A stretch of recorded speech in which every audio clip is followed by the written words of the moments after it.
হোক, শ্বশুর হোক, শ্বশুর বাড়ি হোক, এমনকি বন্ধু বান্ধব হোক, আপনার স্ত্রী তিনি হয়তো রান্না বাড়া ভালো পারেন না, আপনার মনে দুঃখ, কিন্তু তার চরিত্রটা ভালো। আরেকজনের বউ রান্নাটা মাশাআল্লাহ একের, কিন্তু চরিত্রটা 2 নম্বর। আপনার বউয়ের চরিত্রটাও ভালো, রান্নাটাও ভালো, হয়তো চেহারা ছবি ভালো না। আরেকজনের বউর চেহারা ছবি অনেক সুন্দর, কিন্তু বড় বড় রোগ সে বহন করে বেড়াচ্ছে, লাখ লাখ টাকা যাচ্ছে, তার বাচ্চা মরা মানে একটা ধোঁয়াশার মধ্যে আছে। আল্লাহ তাআলা আপনার স্ত্রীকে সুস্থ রেখেছে।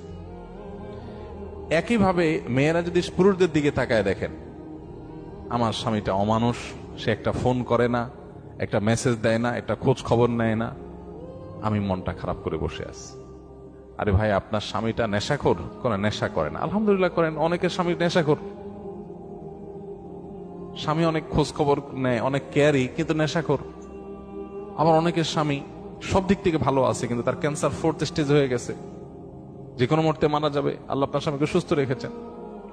আপনার স্বামীর খুব বেশি উপার্জন নাই, আলহামদুলিল্লাহ উপার্জন নাই, কিন্তু আল্লাহ তাআলা অনেক দিক থেকে তাকে ভালো রেখেছেন, অ্যাডভান্টেজ আছে। একজন ইমানদার সে সবসময় পজিটিভ জিনিসগুলো দেখবে। শেখ মোহাম্মদ মোতাওয়াল্লিয়া শারবি, মিশরের একজন বড় স্কলার, কোরআনে কারীমের একজন বড় মুফাসসির, তার একটা ছোট স্ট্যাটাসে তিনি লিখেছেন যে কারোর ঘর যদি চুরি হয়ে যায়, চুরি হয়ে চোরের